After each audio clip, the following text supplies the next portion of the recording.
Hello, everybody. Welcome to Future Tech Banker. I'm Jack Hubbard, the Chief Experience Officer and Chairman of St. Meyer and Hubbard. Alec Crawford with Veripath is with us also. And today, we're really excited. This is my third time interviewing Jill Castilla. I learned something new from Jill every day. And I was saying before we got started, Jill is the community banker's community banker, whether it's Herd on Herd, which her bank sponsors a couple of times a year, where they've had as many as 55,000 people, little city, Edmond, Oklahoma, and a bank that Jill took over when it was not doing well. Let's just give it the best spin we possibly can.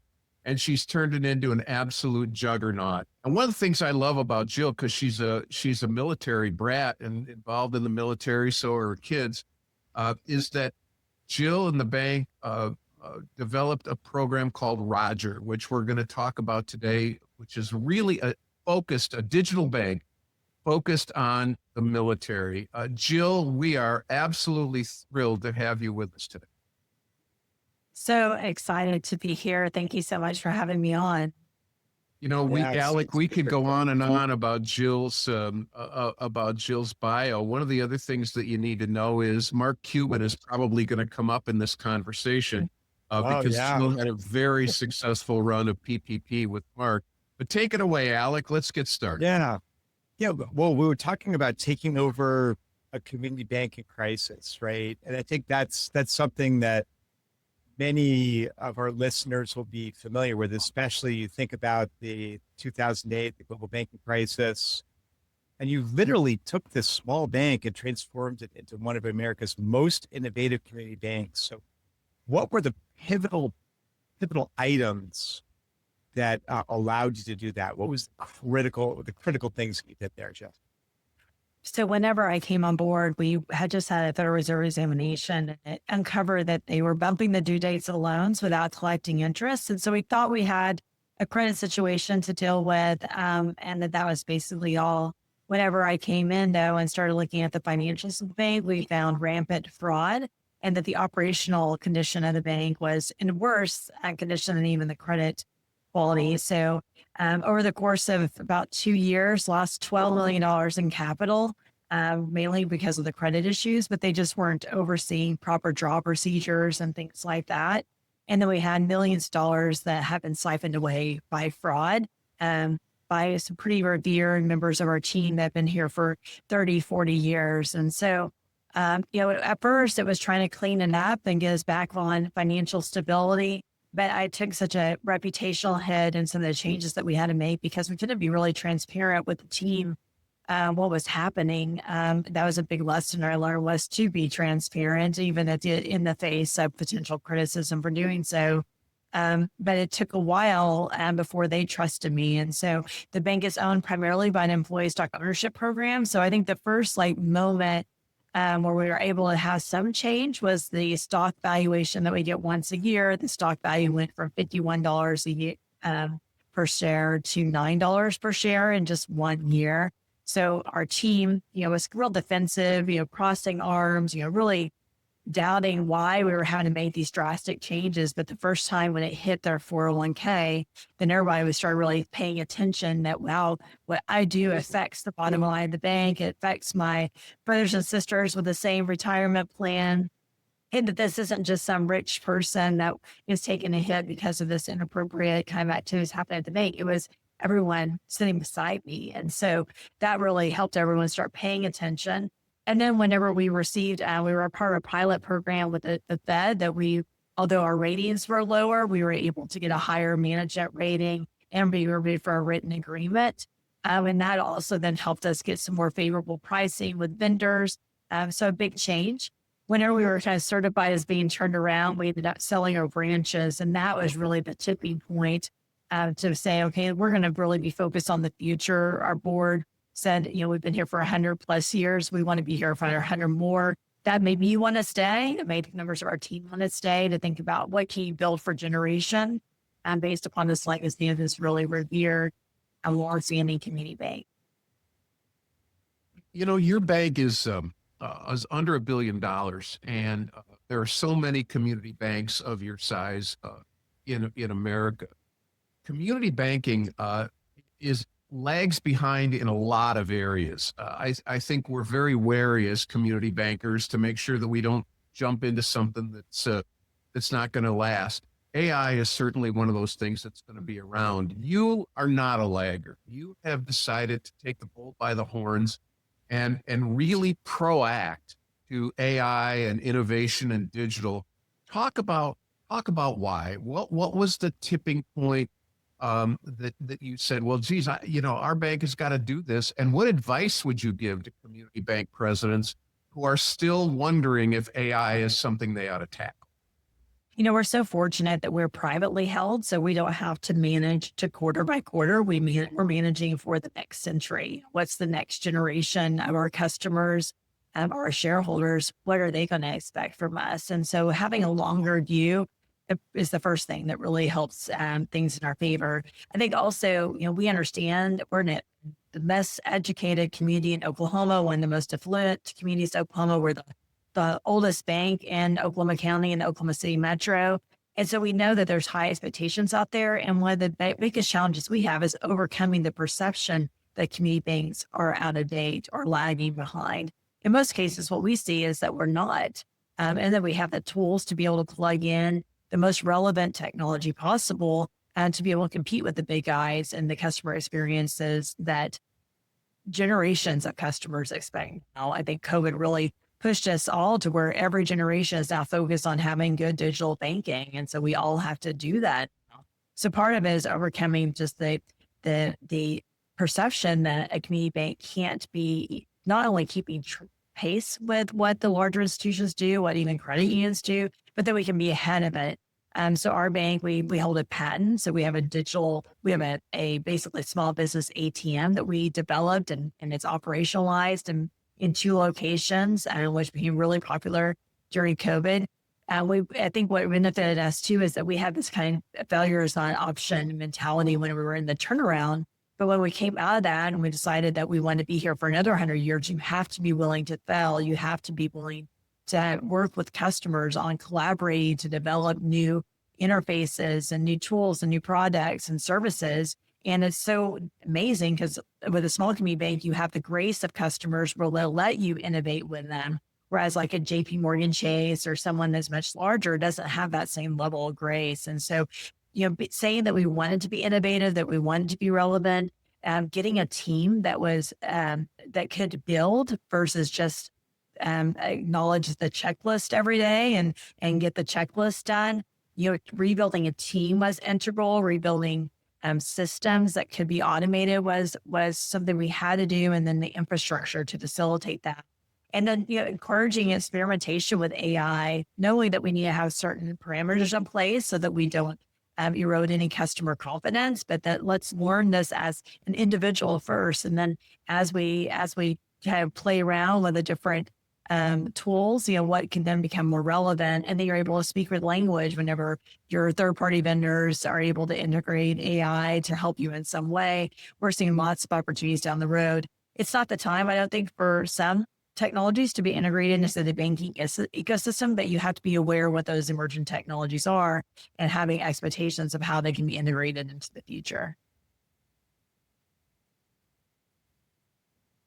Said the magic words, artificial intelligence, and like everybody's talking about it. And, up until, a couple months ago, it was all about, well, what cool stuff can we do and how can this help us? And then Mythos happened, right? And, Scott Besson meeting with the top banks saying, whoa, there's a problem here and you guys really need to fix it. Don't get hacked.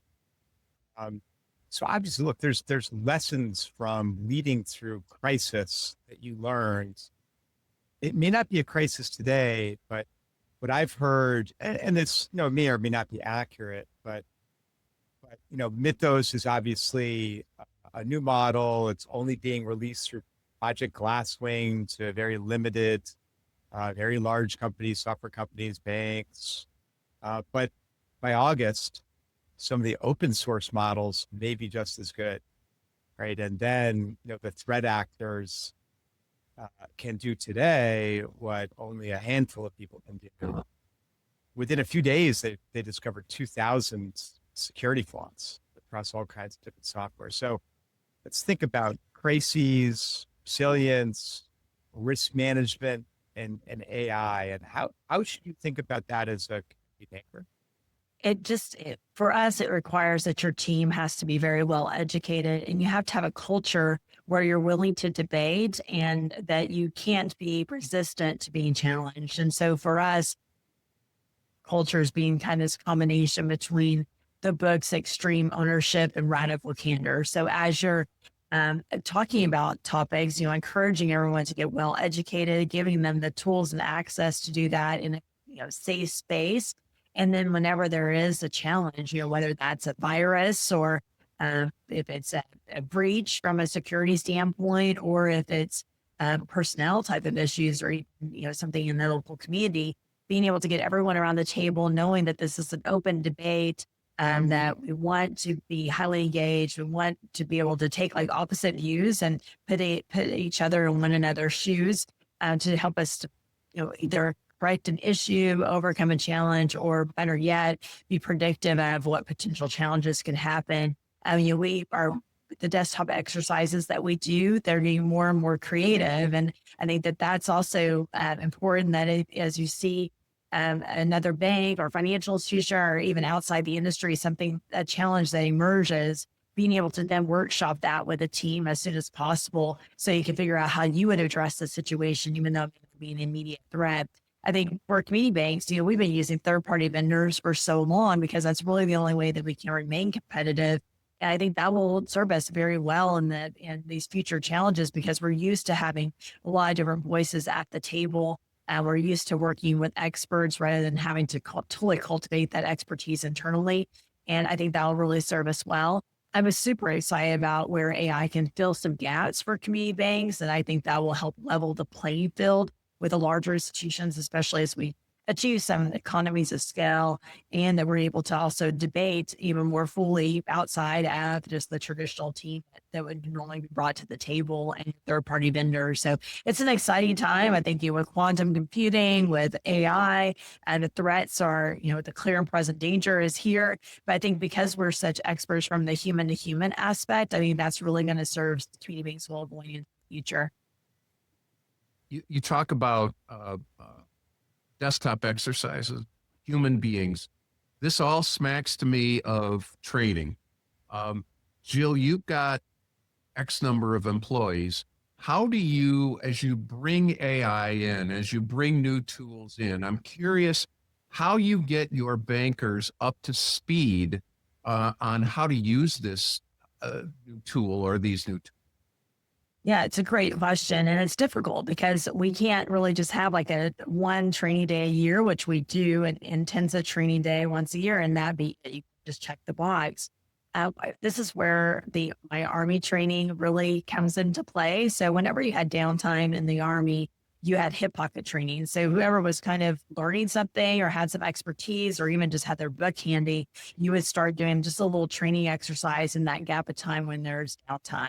And so for us, it's really having these learning moments continuously. So there's an opportunity to talk about AI, and it's just in the lobby with our tellers. Then we're doing that. We're asking what they're hearing, how are they using tools in their personal life, and then welcoming those questions. We just had we do a monthly employee team meeting where we basically do a shareholders report, since we are primarily owned by the team through the employee stock ownership program. And that's also a way in which we're able to talk about how we're adjusting to technology and inviting questions. We also once a month do a fireside chat where our team can ask anonymous questions or questions in person.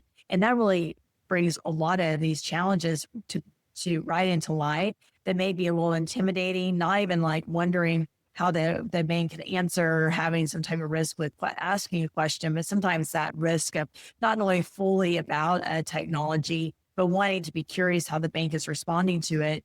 We'll have questions about AI or different legislative moves or administrative changes that could affect the bank. And so then we're able to have a dialogue. I think it's really important as a leader to demonstrate that you're learning and that you're challenging yourself to grow and learn these kind of more difficult, whether it's data analysis and using machine learning or leveraging AI for different attributes of the bank or different services that the bank might have.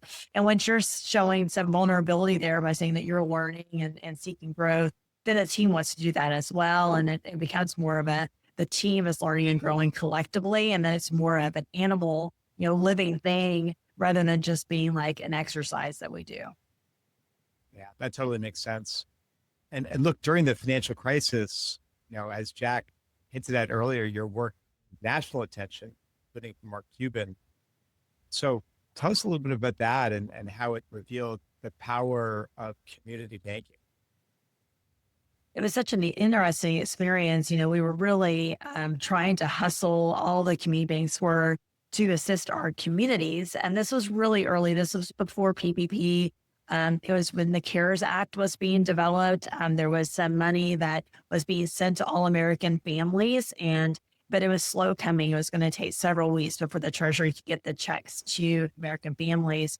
And so Mark Cuban tweeted out that he wanted to work with the FDIC insured institution to think about how to get this money to American families faster.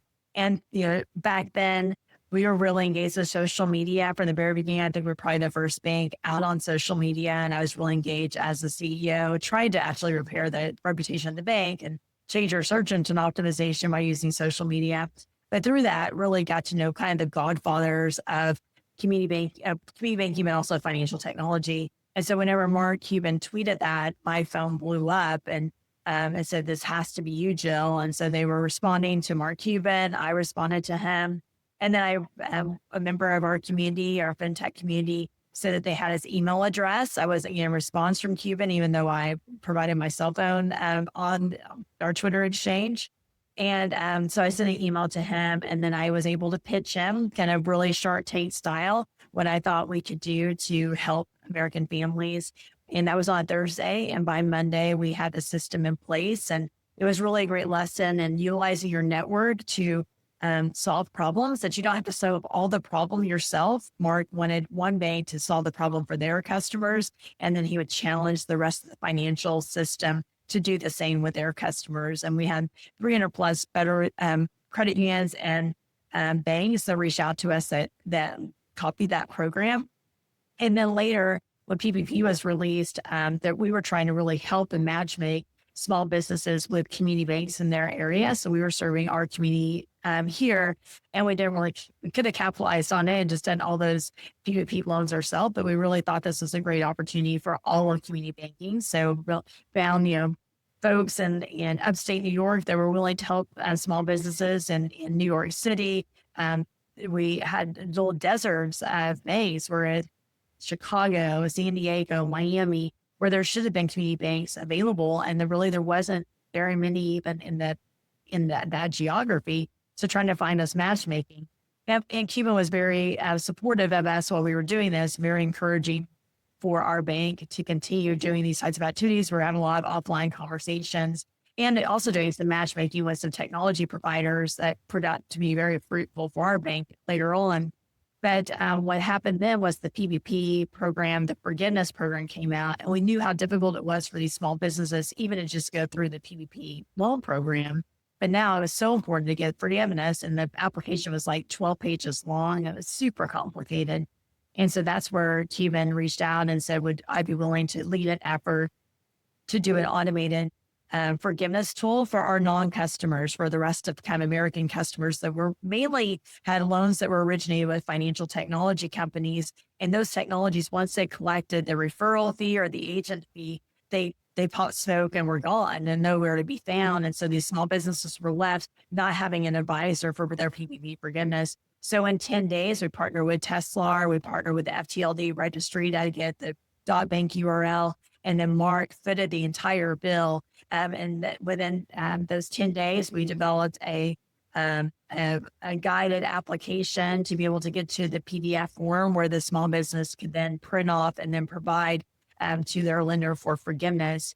that served 250,000 businesses. The first week we had it deployed, we got tens of millions of dollars offered to us to sell the information related to those businesses, and refused to do so. This was a great grab of file information and business information that was being sold by a lot of the financial technology companies that were participating in PPP. And it was also like a really great moment for our team to know, we're not going to sell customer information, even if it would double the capital of our bank. And then we knew it also kind of like forged and solidified the mission that we had for the communities that we serve, but also to be a leader among community banks, to show them the way, to kind of have the machete and clear the path that might be difficult to follow, so that other community banks could follow us to show how we serve our communities in crisis. Yeah, and as you listen to Jill, and I've interviewed her 3 times now, one of the things you'll notice about Jill is very innovative. Technology is not a barrier for Jill. It's an opportunity. But every filter that you, when you hear an answer, it's all about the customer. How will this work for our customer? And I think a lot of that is lost. We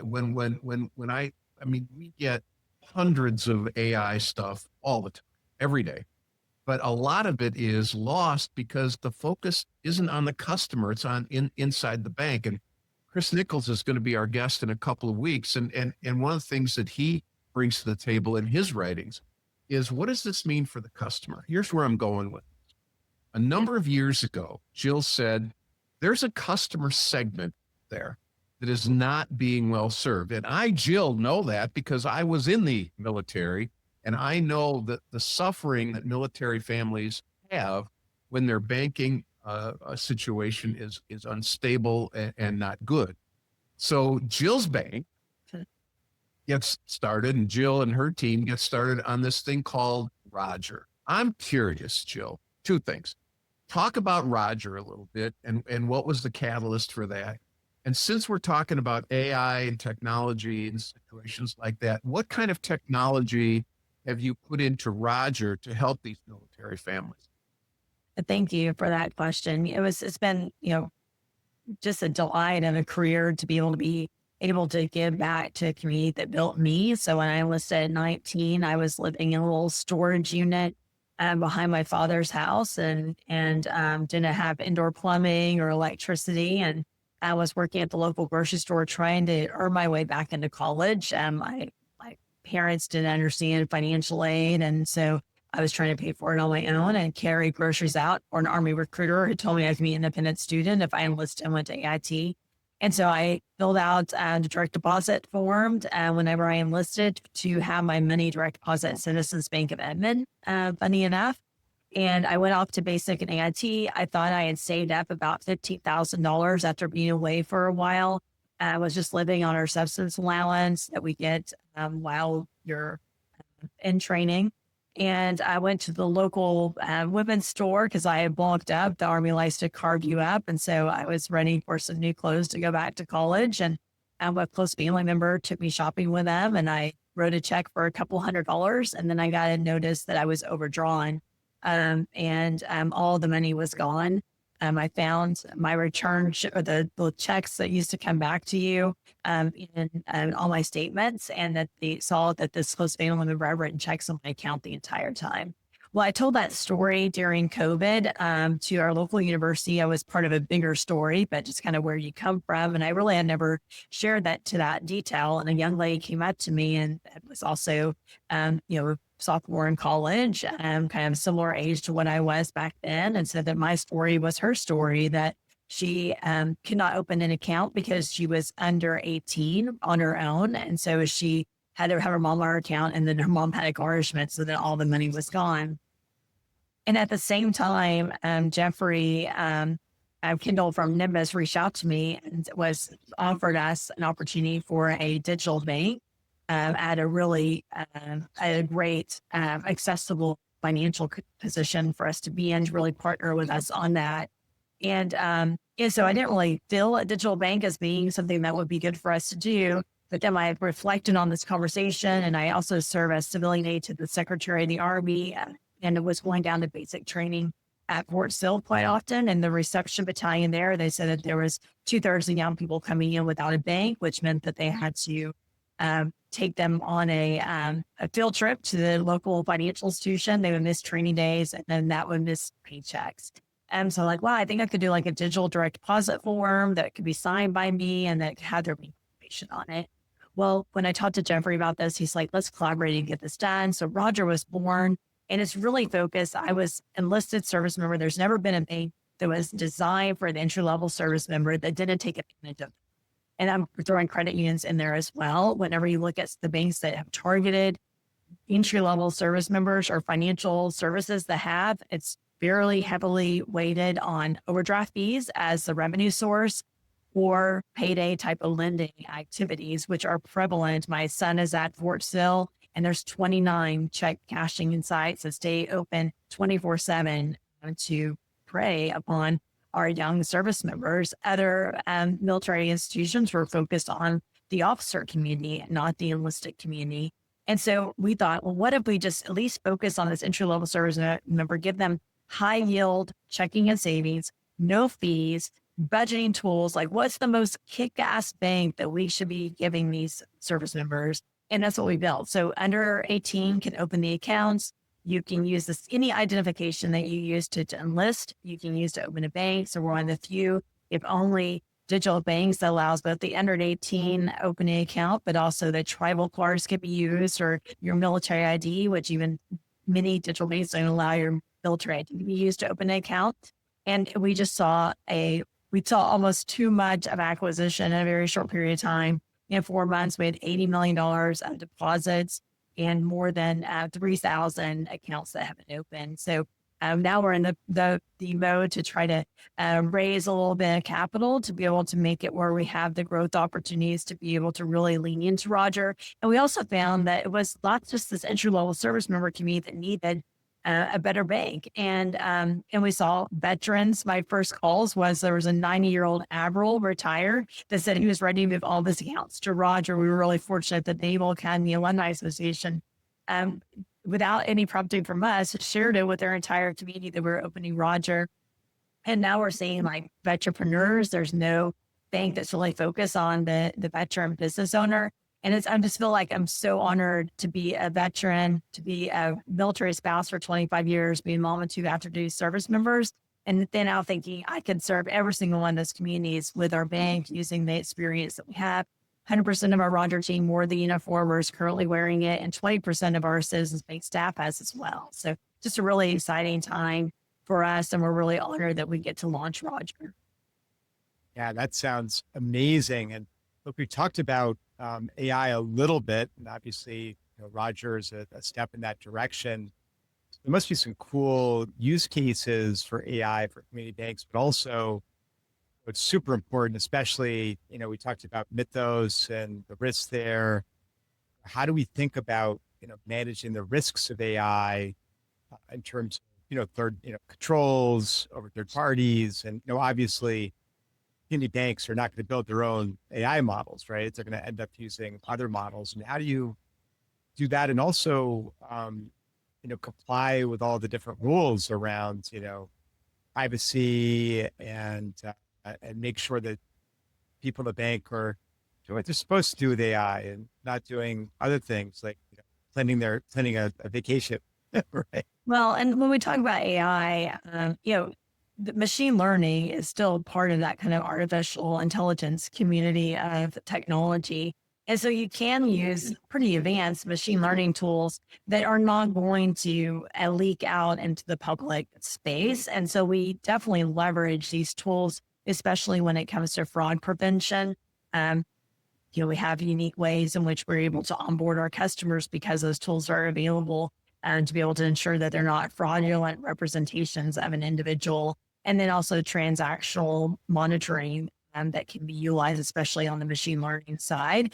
And then I think from an AI standpoint, being able to leverage AI right now for community bankers, it doesn't have to be integrated into your bank processes. It can be used to develop, like, what is our target market for Roger, and really being able to leverage a lot of great tools without having to engage a third party to be able to get a pretty sophisticated endpoint. The same for like brochures and things like that, to be able to leverage AI to think about like, what are the gaps that when I'm not thinking. I think from a strategic advisor to be able to have it as a right-hand person, not really a person, but not leaking confidential information, but being able to see like, where's my gap and understanding what weaknesses am I not anticipating, and having it there to be able to challenge you whenever maybe you don't have expertise on a team to be able to do so, or you're learning mode as well, or you're able to upload, say like, well, what would this person do, this type of leader, and give them kind of a manifesto of whatever, an article or a book or something like that,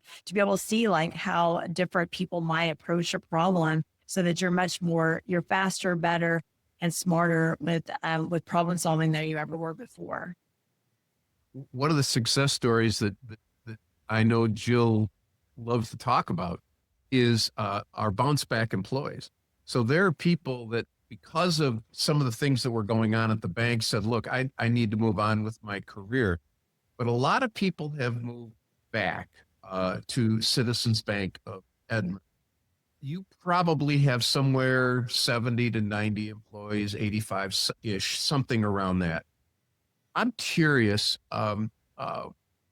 hiring practices have got to have changed a little bit, given the fact that AI is involved. I'm curious, as you look at a candidate, how much do you ask about? How much do you care about?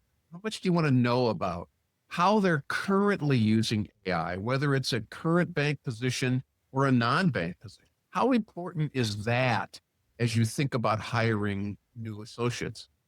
Jack, it's such a great question, and how we're handling it is not so directly, but it's about what they're bringing to the table when they get to you. If they don't have incredible research about your organization, then you know that they're not using AI very well, because it's so easy to come so well prepared. And so it's an immediate tell whenever someone's just basically showing up, that they have the arrogance that they don't need to use AI, or that they don't know how to use those tools. And so that just happened to me recently, where someone came in and they really didn't, first of all, they didn't have any questions to ask. They didn't know anything about the organization. And those were the really easy things to engage with just as a user of AI, just being able to, put forth a little bit of effort to have a high degree of preparation. I think also, if you're going into highly analytical type of roles, if someone is going into a financial analyst type of position, or a controller or auditor, and they're not taking your VBPR and dumping it into some AI to be able to engage with, to understand like maybe where the weaknesses and strengths of an organization may be, you really can see that if someone's done that type of work, if they're not willing to do a little bit, then it really is a tell that, wow, this is really easy to be able to come in here with some really high level questions.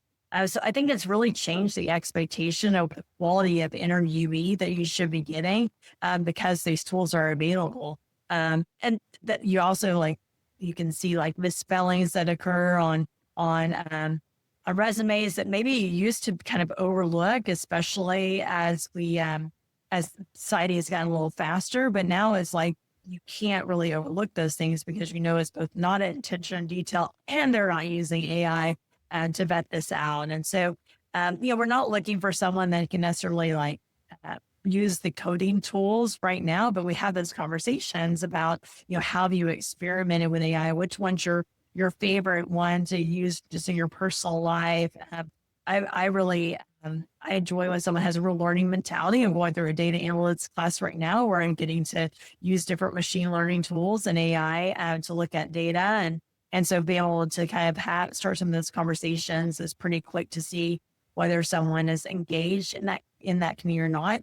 And sometimes they're really not needed, but other times, like for a compliance officer, you would definitely want someone that knows how to engage with these tools, so that they can make sure that they're not just leveraging their own expertise, but they're able to go from a variety of different spaces to be able to find the best answer for questions, and even like developing agents and and even, or at least projects within a certain framework with AI.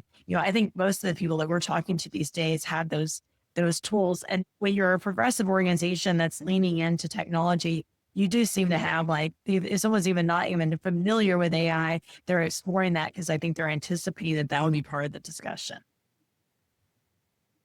Yeah, no, that totally makes sense.